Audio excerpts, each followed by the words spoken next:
Vamos lá. Bem, pessoal, na nossa última aula nós terminamos o ICMS, é isso? E começou a substituição tributária, se não me engano. Mas a gente terminou a substituição, não?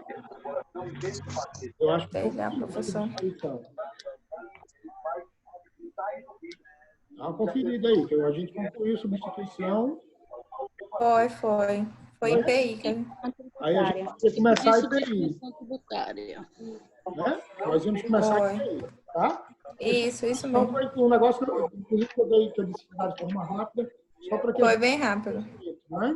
Só para que tivesse uma noção, porque não dá para conhecer substituição tributária em uma aula, né? Então, pessoal, continuando o que a gente está falando, fazendo uma revisão relâmpago, tá? Nós vimos o ICMS, né? Falou com alguém? Vou pedir a todos que o microfone no silencioso. Era Juranildo, não?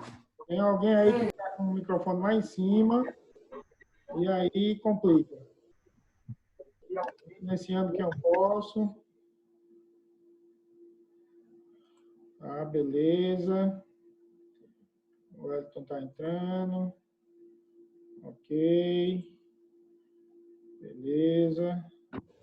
Ok. Então, vamos lá. Eu vou continuando aqui para a gente não perder tempo. Então, falamos sobre o ICMS, que é um dos impostos, né, um dos tributos sobre o valor agregado, né? Certo? Ou seja, ele incide sobre a diferença do custo para o preço, né, de venda, tá bom? E aí nós vimos quem são os contribuintes desse tributo, desse imposto, né? Quem é o responsável por legislar sobre o ICMS, que é o Estado, certo? Vimos também a base de cálculo, o fato gerador, a hipótese de incidência, as alíquotas, né, que podem variar entre as regiões do país, as alíquotas internas e externas, né? Então, tudo isso nós vimos sobre o ICMS, tá bom? Vimos principalmente que ele segue dois princípios constitucionais, o princípio da não cumulatividade e o princípio da seletividade. Isso quer dizer que o princípio da seletividade, quanto mais relevante for o produto para a subsistência do contribuinte, né, da pessoa, certo? Menor é a alíquota. E isso é inversamente proporcional. Quanto menos relevante for aquele produto, maior é a sua alíquota. E o princípio da não cumulatividade é aquele que se acumula, que o tributo não se acumula de uma operação para outra, ele é sempre creditado de uma operação para outra, ou seja, o que eu pago na entrada, eu compenso na saída, beleza? Por que eu estou falando sobre isso agora e relembrando vocês? Né? Porque nós estamos entrando num outro tributo, num outro imposto, chamado Imposto sobre Produtos Industrializados, certo? E esses impostos, ele como o ICMS, tá? Ele é um tributo que incide também sobre o valor agregado, tá? E isso vai levar ao quê? A termos, basicamente, fatos geradores, eu não vou dizer fatos geradores, mas situações semelhantes para a definição da alíquota do imposto, tá bom? Vamos então ver aqui, com base nos slides, o que é o... Então, antes da gente começar, pessoal, se tiver dúvida ou quiser falar alguma coisa, tá bom? Faz o favor de abrir o áudio, porque com esse modo que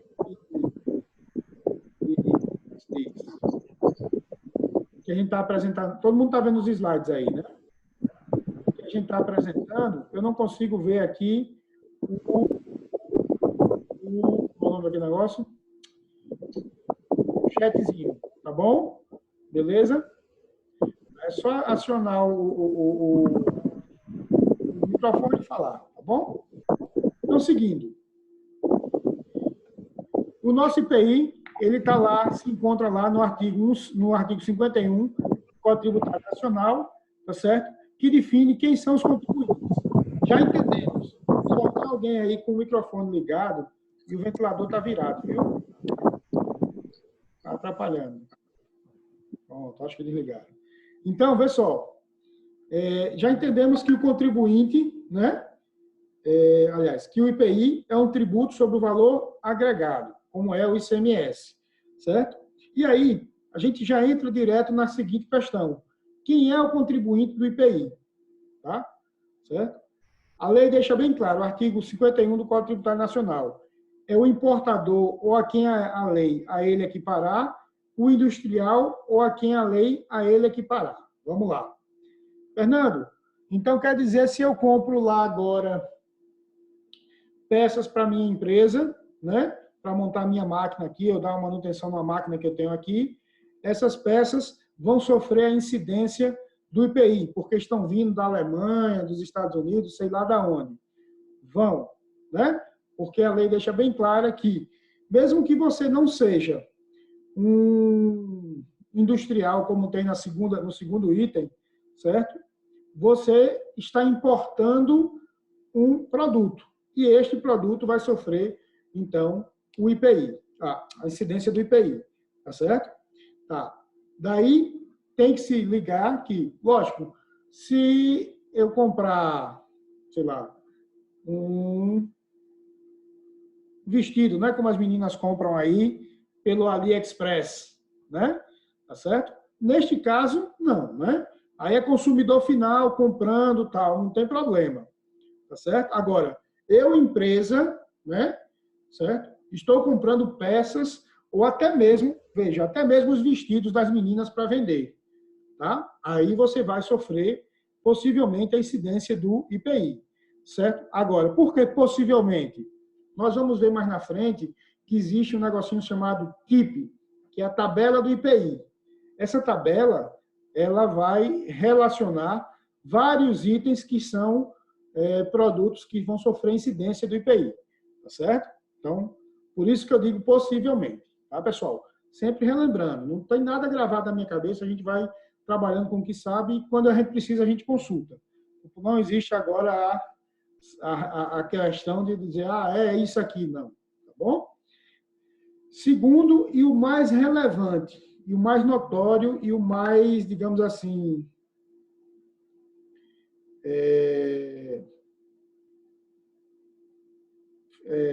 relevante e mais característico do IPI, o industrial. Tá certo? O industrial. Por quê? A gente vai ver mais na frente, tá? Que o IPI, como o próprio nome diz, Imposto sobre Produtos Industrializados. Então, o fato do IPI vai ser a industrialização do produto, o fato gerador. Então, isso aí vai demonstrar a vocês que o principal contribuinte, né, do IPI vai ser o quê? As indústrias. Né? 99% das indústrias são contribuintes do IPI. Tá? Tá certo? Vamos seguindo, que isso mais na frente vai estar bem mais claro e a gente vai fazendo um link, tá bom? Outros dois contribuintes são o comerciante de produtos sujeitos ao imposto que os forneça aos contribuintes definidos nos itens anteriores. Ou seja, aqueles distribuidores de peça, autopeças, né? Certo? Que vão fornecer produtos, tá? Ou matéria-prima para quem? Para as empresas industriais, ou o importador, no caso, mas mais especificamente para as empresas industriais. Então, o comerciante que vender para essas empresas, ou seja, a matéria-prima, vamos supor aqui, em uma indústria de como é o nome daquele negócio? Carteiras para a escola. Eu gosto muito de usar isso daí, né? Uma indústria de carteiras, né?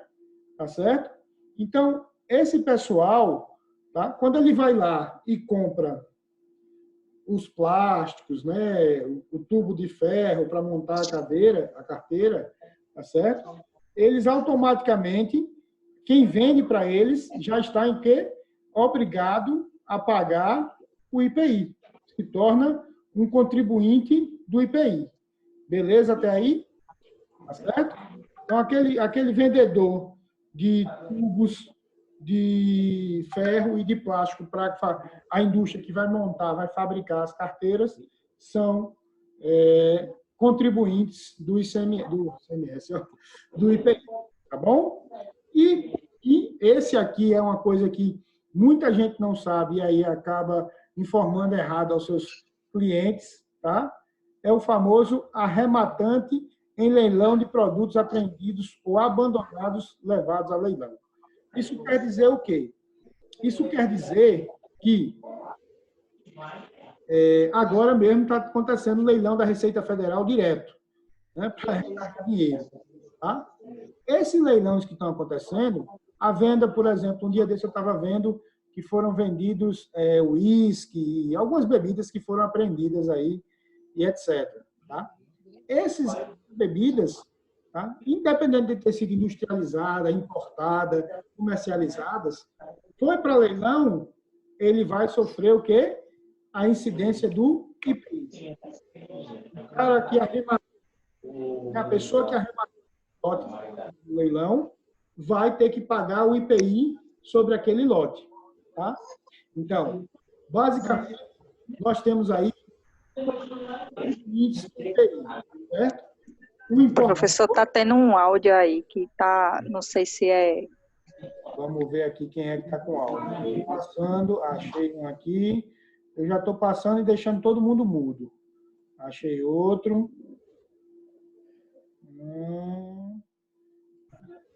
Acredito que agora está todo mundo mudo. Só Dori Edson, mas Dori Edson eu acho que nem conseguiu acessar ainda para ficar em silêncio. Certo? Eu acho que agora já foi, né? Vão me ajudando aí, vão falando com o pessoal que vai entrando, tá joia? Então, vamos seguir. Então, basicamente, nós temos 4 contribuintes desse IPI, não é isso?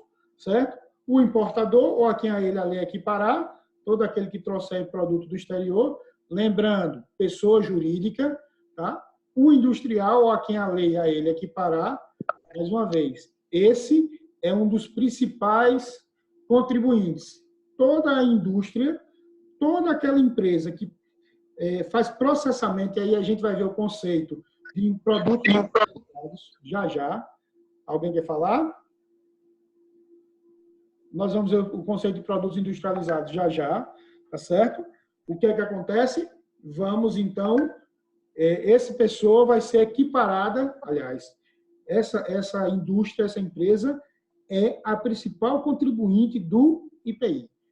A empresa industrial é a principal contribuinte do IPI. Beleza? Certo? E aí nós temos os outros dois, que são os comerciantes que vendem para a indústria, tá? E o mais difícil, que menos acontece, o arrematante em leilão de produtos. Esses são os 4 perfis de contribuintes do IPI. Beleza? Então, o IPI, ele tem sua definição legal de industrialização, ó, lá no regulamento. Qual a lei que regulamenta o IPI? Certo? É a 2637/98, chamado RIP, Regulamento do IPI. Então, no regulamento do IPI, certo? Ele vai deixar claro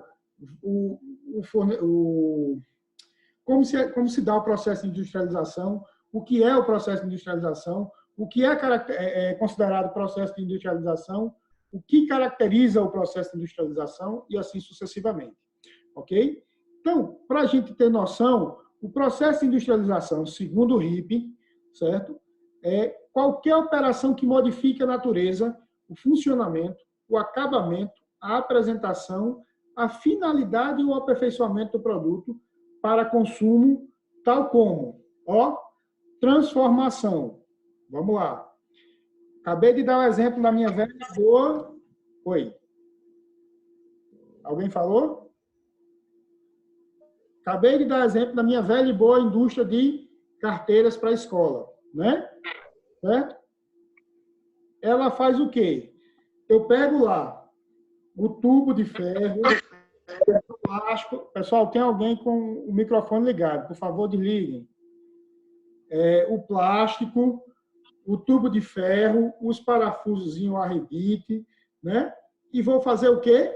Transformar aqueles produtos que estão ali, né, em uma carteira, em um produto acabado, um produto final, tá? Então vai sofrer uma transformação para que ao final dele, né, eu tenha um produto acabado e possa vender, tá certo? Então, todo produto que você visualizar esse processo, tá? É um processo de industrialização. É considerado pela lei, certo? Pelo decreto 2638, que é o RIP, um processo de industrialização. Isso quer dizer o que, então? Que vai incidir ao IPI. O IPI vai incidir sobre aquele processo, ok? Segundo, beneficiamento, né? Um processo de beneficiamento. Veja, quando eu digo que estou beneficiando, deixa eu pensar aqui um exemplo bem prático para vocês.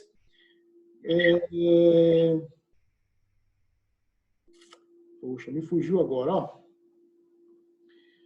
Eu tenho um determinado produto e vou fazer... fugiu. Um beneficiamento desse produto, tá certo? Isso quer dizer que eu vou pegar este produto, tá? Vou melhorar esse produto, tá certo? Então, quando eu estou num processo de melhoramento de um produto, tá certo? Estou beneficiando esse produto. Deixa eu pegar. Rapaz, está na cabeça aqui, só não estou conseguindo.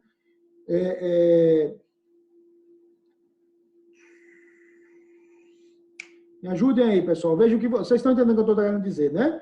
Eu tenho um produto e eu vou melhorar esse produto, fazer um beneficiamento nele e vou agregar mais valor a esse produto.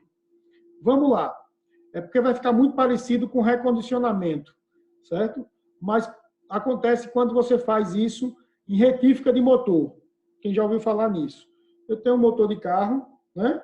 Certo? Esse motor de carro já está velhinho, cansado. Eu vou lá e faço um processo de revitalização desse motor, de beneficiamento, né? Recondicionamento. Fica muito parecido com recondicionamento. E aí esse processo é um beneficiamento e eu tenho que tributar isso com IPI. Fernando, como é que você vai tributar isso com IPI? O valor novo de mercado do motor. Ok? Certo? Montagem. Pessoal, montagem é o mais comum. Acontece, sabe aonde? Fábrica de carro. Fábrica de carro acontece muita montagem, né? Por exemplo, a Fiat, ela não é uma indústria de carro, como a gente pensa. Ela é uma montadora de veículo. Por quê? Se você for ali na Fiat, ela é um cluster onde tem várias indústrias ao redor, né? Que são as indústrias que são responsáveis por produzir o para-choque, os pneus, os vidros, o chassi do carro, né? A Fiat nada mais faz do que o quê? Montar toda a estrutura, né? Todo o carro e entrar com a tecnologia que ela tem hoje, que aí sim é o diferencial. Tá certo? Então, veja que esse processo de montagem, tá? Onde é muito parecido com o de transformação, você vai juntando as peças e, ao final, você tem um produto, mas as peças foram montadas e produzidas por outras empresas que fizeram um processo de transformação. Então, ao final, quando esse carro entra e ele sai acabado, você tem, então, um carro montado e esse carro vai sofrer, então, a incidência do IPI. Veja aqui, quem lembra, lá no governo Lula, mais ou menos, que teve aquele benefício do IPI para os veículos, a redução do IPI dos veículos, né? Certo? Que foi onde deu um boom nas vendas de carro novamente, né? Então, isso é um ponto-chave. Por quê? Porque a montagem de veículos é um fato gerador do IPI, ok? Acondicionamento ou recondicionamento, tá? Quando você vai fazer o processo de revitalizar, de recondicionar. Bem, eu não sou técnico nessa área para dizer a diferença entre recondicionamento né, e renovação ou restauração. O que eu posso dizer a vocês com relação a isso é que o produto em si, ele passa por um processo de retificar, ou seja, de renovação, e ele vai estar apto a ser utilizado novamente com a vida útil maior. Consequentemente, tendo seu valor atualizado ao valor de mercado para ser vendido. Ok? Então, basicamente, nós temos esses 5 pontos que são características da industrialização, que são considerados como processo de industrialização. Pessoal, alguma dúvida nisso aí, fora o de beneficiamento, que até eu não soube explicar, não porque não quis, porque deu a falha na cabeça.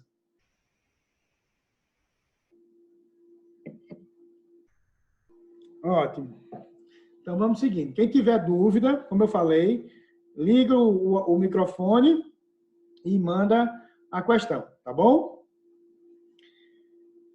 Veja aqui, de quem é a competência do IPI?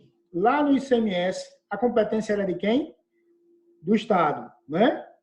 No IPI, a competência é do governo federal, certo?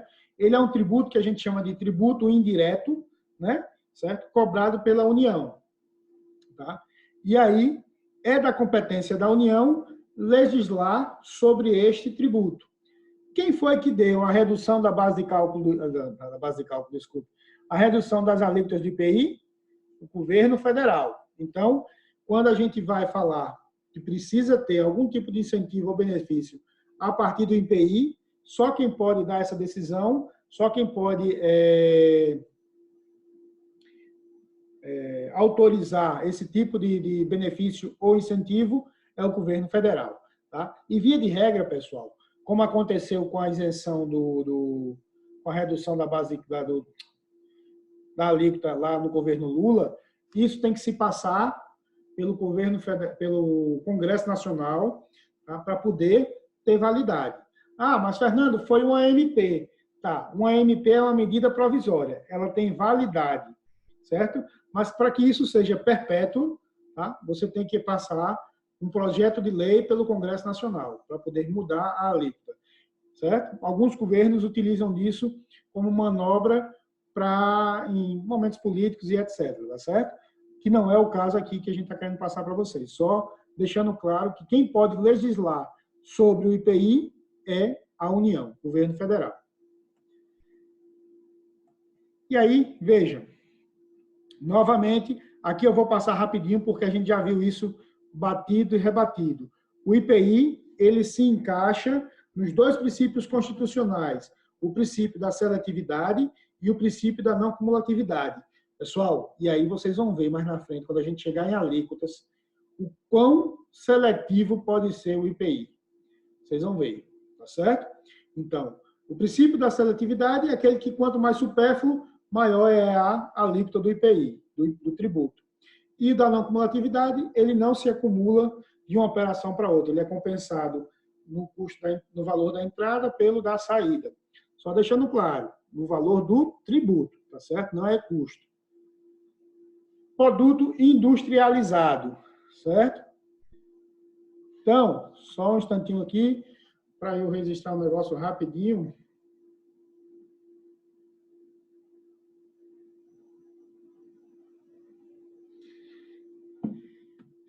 Então, nós temos o seguinte, pessoal. A base de cálculo e a alíquota. Aí sim a gente tem que ter atenção, né? Pessoal, como eu disse a vocês, a base de cálculo do IPI, né? Nós vamos dividir ele em produtos nacionais e produtos importados. Por quê? Quem são os contribuintes? Importador e empresas locais, né? Que são os industriários, o comerciante que revende para o industriário e o arrematante de leilão. Tá. Com base aos produtos nacionais, mamão com açúcar, né? O preço da operação na saída da mercadoria. Ou seja, produziu bem, né? Fiz a transformação, beneficiamento, a restauração, tá? Peguei aquele bem, o valor dele agora, que antes custou para mim, digamos, R$100, quando eu vendi por 150. Aquele é o valor da operação. E aí o IPI vai incidir sobre esse valor. Por que ele incide sobre o valor agregado, não é isso? Igual ao ICMS, né? Eu vou pegar o meu custo, agregar a minha margem de contribuição e apurar o meu IPI ou ICMS, tá? Então, com relação ao produto nacional, certo? Ele é como dizem, com base no valor da venda da mercadoria. Vendi, foi-se embora. Pessoal, nós entramos agora em 10 minutos para acabar, tá certo? Tá? E aí eu acho que vai dar mais ou menos o tempo, tá bom? Eu não vou correr muito, mas vai ser mais ou menos isso. Nós estamos aqui com 9 horas e 2 minutos, talvez dê o tempo. Vamos seguindo. Então, o produto importado, aí sim, é onde a gente tem que ter os detalhes. Vê só. Produto importado será a base de cálculo dos impostos aduaneiros, acrescido desses tributos e dos encargos cambiais pagos pelo importador. Veja aqui, no produto importado, eu vou ter o preço de compra, é isso? Vou ter o imposto de importação, esse é outro imposto, não é o IPI. Vou ter as taxas aduaneiras, tá? Que são pagas lá na aduana, são taxas de desembaraço, né? Taxas administrativas, tá certo? E vou ter encargos cambiais, que são diferenças de câmbio. Por exemplo, quando eu comprei, eu paguei $1 de 4,30. Quando entrou, o dólar estava 4,50. Então, eu tenho 20 centavos de diferença que eu tenho que atualizar, apurar os meus tributos, adicionar esse valor ao valor inicial e, no fim, saber qual é o meu valor final para adicionar, que vai ser o quê? A base de cálculo do IPI. Veja aqui, no produto importado, não é só o valor da compra ou da aquisição ou da venda, mas sim o valor que vai ser calculado a partir de todo o desembaraço aduaneiro, mais diferença de câmbio se existir, obviamente, tá certo? Mais diferença de câmbio se existir. Então, temos que ficar bem atento a essa questão do produto nacional basiquinho e do produto importado, tá certo? Tá? Que, nesse caso, do produto importado, não sei se é a rotina de muita gente, mas, de toda forma, é uma coisa que acontece esporadicamente, e aí pode ser que você tenha que se ligar nesse processo, ok? E quanto às alíquotas do IPI, elas são variáveis e seguem a tabela de incidência do TIP, o que eu acho retardo. Por quê? Vê lá, vocês estão vendo aí, né? Ela vai de 0 a 365%. Amigo, imagina esse produto que é tributado a 365%. Né? Por que ela sofre essa variação? Quem pode me dizer? Perguntinha de prova. Quem pode me dizer por que o IPI tem essa variação tão grande? Pela futilidade, professor? Quase isso, né, Wellington? Não só pela sua utilidade, mas... Pela futilidade. Oi? Pela futilidade, o quanto fútil... Sim, eu entendi a utilidade. Beleza, isso mesmo. Né? Quanto mais supérfluo o produto, né? Mais tributado pelo IPI ele vai ser. Entendeu? Então, temos que prestar atenção quais são os produtos que são mais tributados. Quem pode me dizer? 2 produtos aí que vocês acham que tem uma carga de IPI lá em cima. Cigarros e bebidas. Esses são bebidas alcoólicas, né? Isso.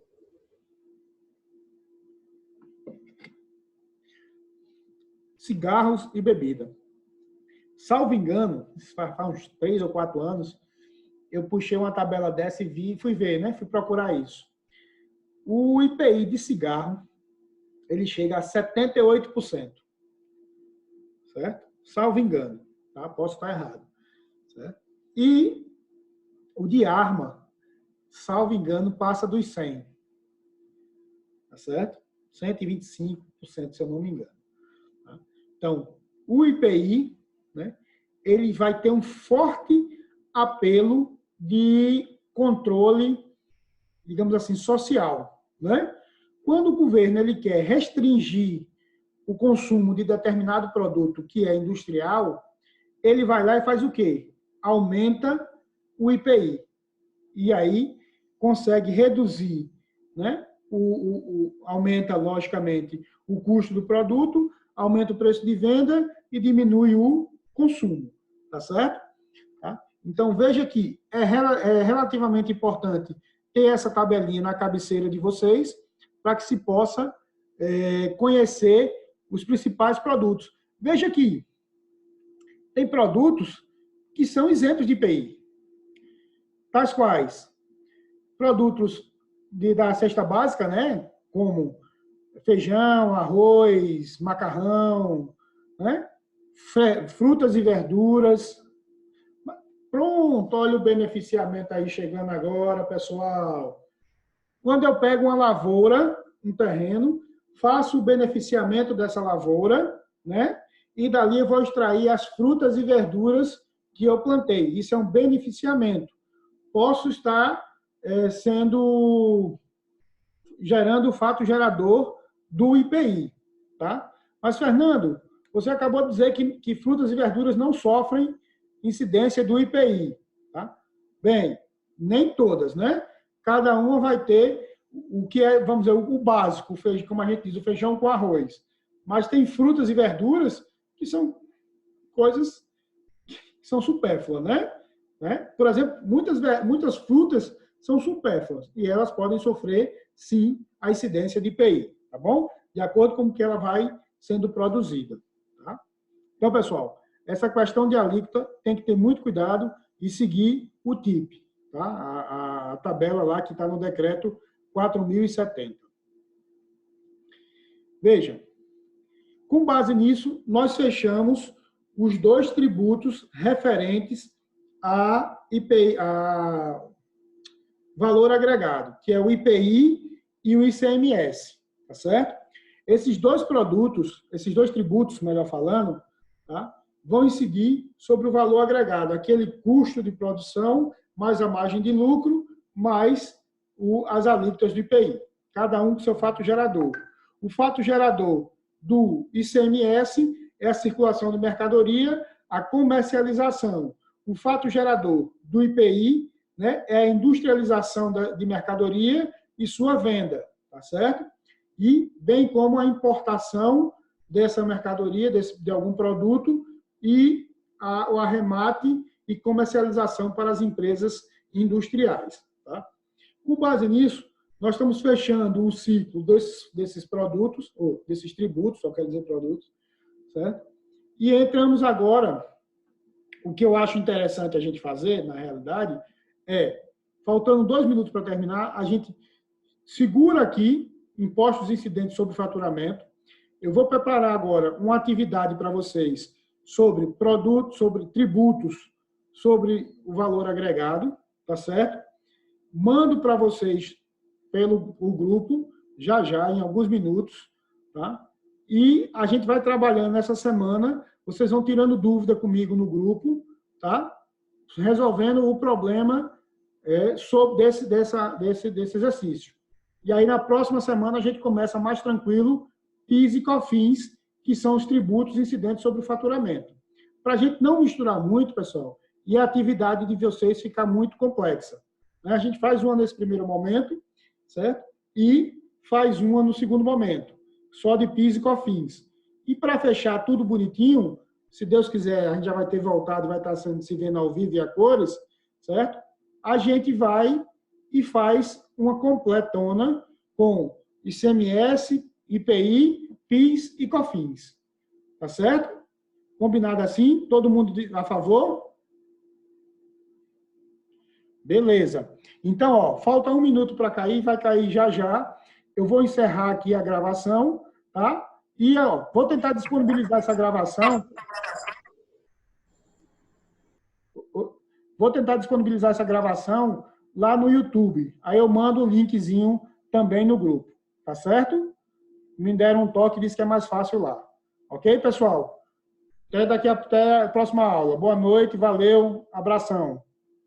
Tchau, tchau, professor. Até a próxima aula. Até mais.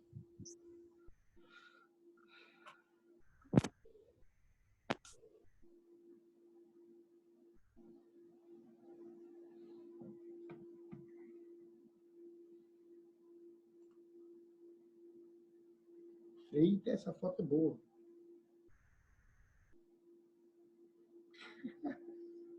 Peguei.